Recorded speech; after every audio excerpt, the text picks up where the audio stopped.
नमस्कार, मी श्रीकांत उमरीकर. आपण पाहतात अॅनलायझर. लाईक करा, शेअर करा, सबस्क्राईब करा. काही वेगळे विषय तुम्ही का घेत नाहीत अशा आम्हाला विचारणा केली जाते. खरं तर आम्ही वारंवार हा प्रयत्न करतो आहोत. मी आवर्जून वेगळ्या विषयावरची व्हिडिओ टाकतो. एक पॉडकास्ट टाउन प्लॅनिंगवरती, नगर रचना, गर्दीचा आजार, शहर बेजार आणि वारकरी संप्रदायावरती पण लोकशाही झरा वारकरी खरा हे आम्ही चालवलेले होते. आता मध्ये काही गॅप पडल्याच्यानंतर आता परत आषाढी एकादशीपासून वारकरी संप्रदायावरची मालिका परत चालू करतो आहोत. हे सगळं असतानासुद्धा तक्रार करणारे असतात की तुम्ही कशासाठी ते राजकीय करता आणि बाकी. आता मी तुम्हाला आजचाच हा अतिशय वेगळा व्हिडिओ तुमच्यासमोर आवर्जून ठेवतो. आणि हे तक्रार करणारे तेव्हा गायब असतात. माझी तक्रार ही आहे. असो, आमचं काम आहे वेगळं काहीतरी तुमच्यासमोर देणं. भटका तांडा म्हणून एक उपक्रम गेली 5 वर्षे, आता हे 6वं वर्ष आहे, छत्रपती संभाजीनगर शहरामध्ये चालू आहे. 5 वर्षात पावसाळ्याच्या काळात फक्त आम्ही सहली करतो. जूनच्या शेवटी, जुलै आणि ऑगस्ट पावसाळा सुरू झाल्याच्या नंतर 1.5-2 महिन्यामध्ये साधारणतः 4-5 सहली होतात. 5 वर्षांमध्ये एकूण 27 सहली झाल्या आणि 6व्या वर्षाची पहिली म्हणजे 28वी सहल आता जाते आहे. म्हणजे हा व्हिडिओ तुमच्यासमोर आज सकाळी पडतो आहे. मी काल करून ठेवलेला होता हा व्हिडिओ आणि ही तुमच्यापुढे व्हिडिओ असताना मी प्रत्यक्ष त्या सगळ्या आमच्या भटक्या तांड्याच्या लोकांना घेऊन सहलीलाच आहे. कोणाला असं वाटेल की सहल म्हणजे कुठले तरी लोकप्रिय माहितीतली ठिकाणं ज्या ठिकाणी लोक गर्दी करतात किंवा काही धार्मिक स्थळं, पण हे दोन्ही टाळून आम्ही प्राचीन मंदिरं किंवा जुन्या वास्तू ह्या परिसरातल्याच, अर्थात 1 दिवसाची सहल असते ती सकाळी जाऊन संध्याकाळी वापस यावं अशी, आणि त्या दाखवतो. आत्ताची जी सहल मी घेऊन गेलेलो आहे की या ठिकाणी आंबड म्हणून जे गाव आहे, अहिल्याबाईंच्या त्या खाजगी जहागिरीची ती होती एक काळची. मत्स्योदरी देवीचं सुंदर उंचावरती प्रचंड सुंदर असं मंदिर आहे. त्याच्या पायऱ्या फार देखण्या आहेत आणि त्या पायऱ्यावरती त्रिपुरारी पौर्णिमेला दिवाळीच्या नंतर 8-10 हजार दिवे लावून फार मोठ्या प्रमाणात दीपोत्सव केला जातो. त्याच्या अलीकडे जामखेडला खडकेश्वर महादेवाचं मंदिर आहे. ते फार जणांना माहिती नाही. जांबुवंताची तिथे गुफा आहे आणि त्या 12 कोसाच्या परिसरात कुठेच हनुमानाचं मंदिर नाही.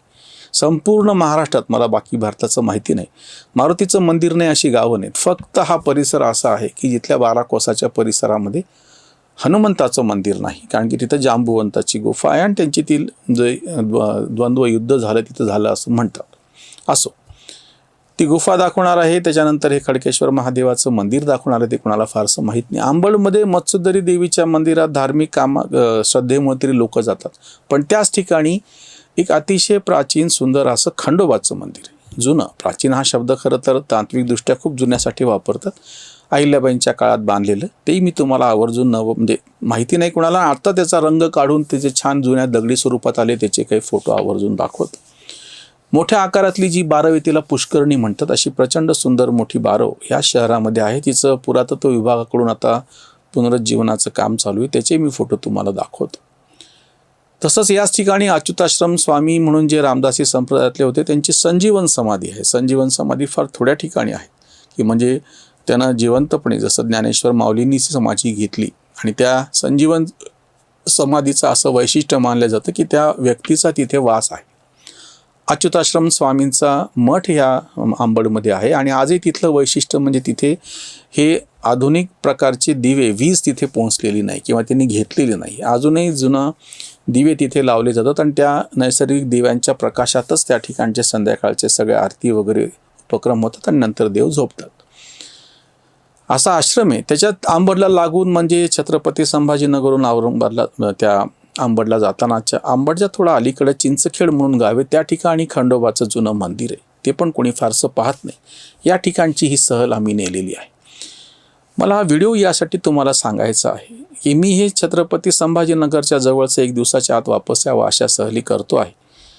तसं तुम्ही तुमच्या परिसरातल्या ज्या प्राचीन वास्तू आहेत त्या ठिकाणच्या सहली घेऊन जा. त्या ठिकाणी माहिती असणारे जे लोक आहेत त्यांना घेऊन जा, म्हणजे लोकांना त्याची त्या स्थळाची माहिती होऊ शकेल. जी काही उपलब्ध आहे ती, काही ठिकाणची पुस्तकं उपलब्ध आहेत. महाराष्ट्रात तसं बऱ्यापैकी लेखी स्वरूपातली माहिती या प्राचीन वास्तूंची उपलब्ध आहे किंवा ह्या शैलीबद्दलची आहे. फक्त आपण जाऊन शोधण्याचा उशीर आहे. आणि हे का करा? कारण की माणसाला हा जो शोधायची जी हौस असते, भटकेपणाची जी हौस असते, ते आपल्या रक्तात आहे. अक्षरशः 8-10 हजार वर्षाचा फक्त इतिहास आहे माणसाचा शेती करण्याचा म्हणजे स्थिर झाल्या. तर त्याच्या आधीचा लाखो वर्षाचा इतिहास माणसाचा भटकंतीचाच आहे. माणूस हा भटकाच राहिलेला आहे. आजही त्याच्या गुणसूत्रामध्ये हे भटकंतीचं जे काही ओढ आहे भटकंतीची ती विलक्षण पद्धतीने आढळून येते.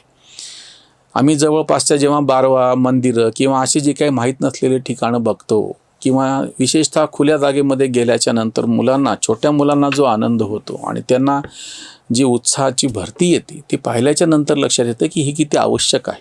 ही जी भटकंती आहे ती फार आवश्यक आहे.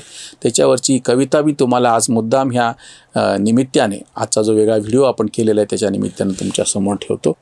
आदि काळचे हे भटके पण रक्तामधुनी वाहते आहे. स्वच्छ मोकळ्या हवेत उडते, जळात बुडते नाहते आहे. ओढ लागते मनास कसली, पाय धावती त्याच्या मागे. हिशोब चुकतो आयुष्याचा, व्यवहाराचे तुटती धागे. गर्द पोपटी डोंगर माथा, पाऊल माझे नेतो खेचून. गर्द पोपटी डोंगर माथा, पाऊल माझे नेतो खेचून. खळखळणाऱ्या जळातुनी मी अदम्य स्फूर्ती घेतो वेचून. भक्कम दगडी चिरा आपुली, नजर बावरी ठेवी बांधून. भक्कम दगडी चिरा आपुली, नजर बावरी ठेवी बांधून. बुरुजावरुनी उडतो पक्षी, सजीव निर्जीव जातो सांधून. त्या पक्षाच्या पंखावरती बसून विहरत जातो आपण. त्या पक्षाच्या पंखावरती बसून विहरत जातो आपण. दिशा हरवते, भान हरवते, हरवून जाते मी पण तू पण. पुण्य कोणते गतजन्मीचे, नशिबी येते हे भटकेपण. पुण्य कोणते गतजन्मीचे, नशिबी येते हे भटकेपण. मलिन झाल्या आयुष्याचा, उजळून उठतो कणकण क्षणक्षण. उजळून उठतो कणकण क्षणक्षण. भटकंतीचं हे वेळ आपल्या सगळ्यांनाच आपल्या रक्तामध्ये आहे, निसर्गतः आपल्यामध्ये आहे, पण ते आपण दाबून टाकतो किंवा ते आपण विसरून जातो. दुसरा एक मुद्दा मला भटका तांडा या सहलीच्या निमित्तानं आवर्जून तुमच्यासमोर ठेवायचा आहे. निसर्ग तर ओढ लावणारा असतो, पण ज्या प्राचीन वास्तू आहेत, जुन्या वास्तू आहेत, भक्कम दगडी बांधकाम आहेत, ते फार विलक्षण आहेत. बाकी तर भारतातलं मी तुम्हाला सांगत बसत नाही, किंवा अगदी वेरूळ आणि अजिंठा इथं आमच्या जवळ त्यांचंही सांगत नाही, ते सगळ्यांनाच माहिती आहे. पण तुम्हाला अशा कितीतरी मी मंदिरं दाखवून देऊ शकतो. अगदी मी जिथं बसलेलो आहे त्या छत्रपती संभाजीनगरमध्ये सातारा रोड किंवा ज्याला बीड बायपास म्हणतात, तिथेच पाठीमागे कचनेरला किंवा त्याच्या अलीकडे घारदोनला शिवारात जुनं मंदिर आहे. अजूनही तिथं ASI पोहोचलेलं नाही आहे. त्या कचनेरला सुद्धा एक जुनं मंदिर आहे. त्या कचनेरला एक जुनी गडी आहे, तिचा सुंदर असा दरवाजा आहे, त्याचे भक्कम बुरुज आहेत. जैन मंदिर तिथलं सगळ्यांना माहिती आहे, अतिशय क्षेत्र म्हणून. पण अशी काही अनोळखी किंवा जुना एखादा वाडा समोर येतो. मी ज्या परभणी जिल्ह्यातला आहे त्या ठिकाणी असे सुंदर जुने वाडे आहेत. माझं घरसुद्धा पण जुना असा एक छानसा वाडाच आहे परभणीचं. भक्कम असे जे जुने घरं आहेत, त्यांच्या कमानी आहेत, पूर्णपणे म्हणजे टांगा घोड्यासगट टांगा आतमध्ये जावा अशी इतकी उंच सुंदर कमान आमच्या वाड्याची आहे. तर हे जे सगळं अप्रतिम असं जुनं बांधकाम आहे किंवा जुने लाकडी सागवानाचे सुंदर कामं आढळतात वाड्यातले, म्हणजे हे विलक्षण आहे. आपल्याला सगळी लोकप्रिय आणि पर्यटनाच्या दृष्टीनं माहीत असलेली स्थळं पुन्हा पुन्हा समोर येत राहतात. पण अशा ज्या काही गोष्टी आहेत त्याच्याकडं तुम्ही आवर्जून लक्ष द्या. या सगळ्या वेगवेगळ्या ठिकाणी आढळणाऱ्या दगडी बांधकामावरून मला जी सुचलेली कविता आहे ती आवर्जून तुमच्यासमोर आज ठेवतो. तुमच्या आजूबाजूच्या परिसरातली अशी जर काही बांधकामं असतील तर जरूर त्यांचे फोटो, त्यांची छायाचित्र आम्हाला पाठवा. तुम्हाला असलेली त्याची माहिती आमच्यापर्यंत पोहोचवा. मराठवाडा प्राचीन वास्तू संवर्धन समिती म्हणून आम्ही मराठवाड्यात तर काम करतोच आहोत, पण त्याला जोडून आता महाराष्ट्रातल्या इतर विविध संस्था आणि इतर व्यक्ती ह्या सगळ्या क्षेत्रासाठी जे काम करत आहेत त्या सगळ्यांना जोडून घ्यायचं काम आम्ही करतो आहोत. महाराष्ट्र बारो समिती शासनानं स्थापन केली, त्याचा तर मी सदस्य आहेच आहे.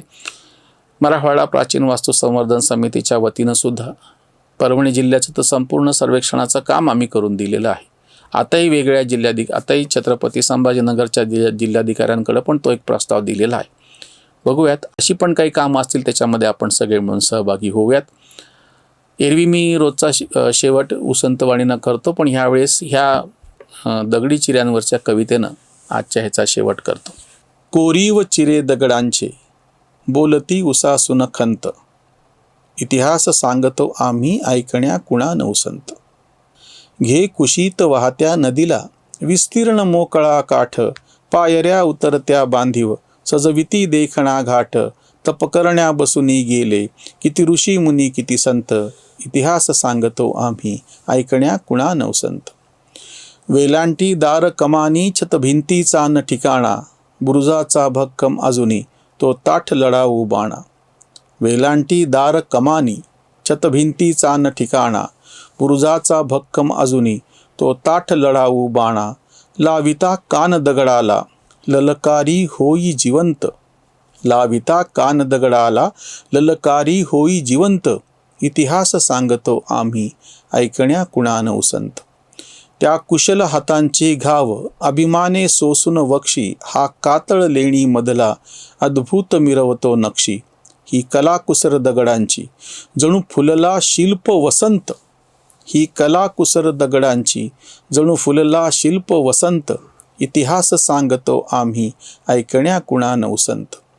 मंदिरच बनते कविता शिल्पांकित दगडांमधुनी, घंटेचा नाद निनादे पठणाचे स्वर ये अजुनी. मंदिरच बनते कविता शिल्पांकित दगडांमधुनी, घंटेचा नाद निनादे पठणाचे स्वर ये अजुनी. धर्मास कलेचे गोंधळ करी कातळ साजिवंत, धर्मास कलेचे गोंधळ करी कातळ साजिवंत. इतिहास सांगतो आम्ही ऐकण्या कुणान उसंत. निर्गुण निराकारास हे मिनार देती साद, निर्गुण निराकारास हे मिनार देती साद. घुमटातून घुमता घुमता सादास मिळे प्रतिसाद. दर्ग्याच्या माथ्यावरती नभनिळी निळाई दिगंत, दर्ग्याच्या माथ्यावरती नभनिळी निळाई दिगंत. इतिहास सांगतो आम्ही ऐकण्या कुणान उसंत. दरवाजा मोडून पडला ढासळती चिरे गढीचे, गुळगुळीत ओटा गाई गोडवे मागच्या पिढीचे. दरवाजा मोडून पडला ढासळती चिरे गढीचे, गुळगुळीत ओटा गाई गोडवे मागच्या पिढीचे. उद्ध्वस्त गढीची शाबूत पायरीच कीर्तिवंत. इतिहास सांगतो आम्ही ऐकण्या कुणान उसंत, ऐकण्या कुणान उसंत. आपल्या आजूबाजूला असे घडीव दगड आढळतात आणि ते माझं तर विलक्षण लक्ष वेधून घेतात. तुमच्या आजूबाजूला असं काही आढळेल तर जरूर पहा, त्याचा शोध घ्या, त्याचं छायाचित्र काढून ते जतन करा, आमच्याकडे पाठवा. सांगता येत नाही, एखादा सुंदर शिलालेख, एखादा महत्त्वाचा शिलालेख, एखादी महत्त्वाची मूर्ती. आत्ता मी तुम्हाला एक मूर्ती दाखवतोय, 2च दिवसापूर्वीची गोष्ट आहे. माझ्या परभणी जिल्ह्यात पूर्णा नदीच्या पात्रात सापडलेली ही महिषासूरमर्दिनीची मूर्ती आहे. असं तुम्हाला काय काय सापडू शकतं? अपेक्षा आहे तुम्ही डोळस नजरेनं ह्या सगळ्या प्राचीन वारशाकडे बघा. इथेच थांबूया. धन्यवाद. धर्मजागृतीचा विधायक